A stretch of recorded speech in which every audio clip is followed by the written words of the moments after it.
মোহাম্মদ ইমতিয়াজ আলম। বিসমিল্লাহির রহমানির রহিম। সাথী বন্ধুগণ, আপনারা জানেন ইসরায়েল বারবার এবং আমেরিকা এবং জাতিসংঘ সহ এদের অবহেলায় আমাদের ফিলিস্তিনের শিশুদের উপর হামলা করেছে। আমাদের নারীদেরকে হত্যা করা হচ্ছে, মসজিদ গড়িয়ে দিয়েছেন, হাসপাতাল গড়িয়ে দিয়েছেন, বাড়িঘর গড়িয়ে দিয়েছেন। সেখানে বসবাসের মতো কোনো জায়গা নাই, খাওয়ার পানি নাই, ক্ষুধা নিবারণের মতো খাদ্য নাই। তারপরও ক্ষুধার্ত মানুষের উপর নরঘাতক নেতানিয়াহুর নির্দেশে বারবার আক্রমণ চালানো হচ্ছে। গত কয়েকদিন যাবৎ মিশরের মধ্যস্থতায় কায়রোতে একটি আলোচনা চলছিল।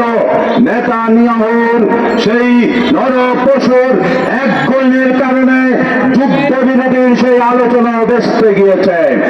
আমরা পরিষ্কারভাবে বলে দিতে চাই, আমরা নিন্দার প্রতিবাদ করতে চাই না। আমাদেরকে একটি জিহাদে অবতীর্ণ হতে হবে ফিলিস্তিন রক্ষার জন্য। ফিলিস্তিনের বাইরের ত্রাণ প্রয়োজন নয়, তাদের অস্ত্র দরকার।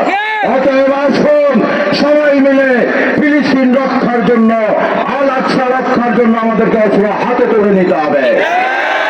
বাংলাদেশ সরকারকে বলতে চাই, একটি ইসরায়েল বাদ দিয়েছেন, আমরা প্রতিবাদ করেছি। প্রধানমন্ত্রী বলেন আপনি নাকি ফিলিস্তিনের পক্ষে বলেন, উপরে উপরে বলবেন, তলে তলে খাতির করবেন, এটা হতে দেওয়া যায় না। মানুষ বুঝে ফেলেছে, উপজেলা নির্বাচন করেছেন, সংসদ নির্বাচনের মতোই উপজেলা বর্জন করেছে। অতএব আপনি প্রধানমন্ত্রী একজন বর্জিত প্রধানমন্ত্রী হিসাবে স্বীকৃতি পেয়েছেন। জাতীয় বন্ধুগণ, ইসরায়েলি পণ্য আর বয়কট নয়, আমরা ইসরায়েলি পণ্য বাংলাদেশে নিষিদ্ধের দাবি জানাচ্ছি। সৌদি আরব, জর্দান, আরব আমিরাত সহ মিশর, কুয়েত যারা ইসরায়েলের চতুর্দিকে আছেন, আমরা তাদের কাছে দাবি জানাই, ইসরায়েলকে অনুরোধ করে আর লাভ হয় না। হিংস্র পশুকে যেরকম বাঘকে যদি বলেন তুমি খাও না, সে খাবে খাবে খাবেই খাবে। ইসরায়েল নরপশুর দেশে পরিণত হয়েছে। অতএব আপনারা আকাশপথ বন্ধ করে দিন, ইসরায়েলের সব প্লেন বন্ধ করে দিন, আপনাদের আকাশ সীমায় যেন না উঠতে পারে।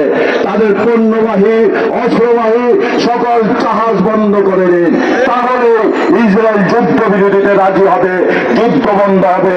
সবাইকে ধন্যবাদ। আসসালামু আলাইকুম ওয়া রাহমাতুল্লাহ।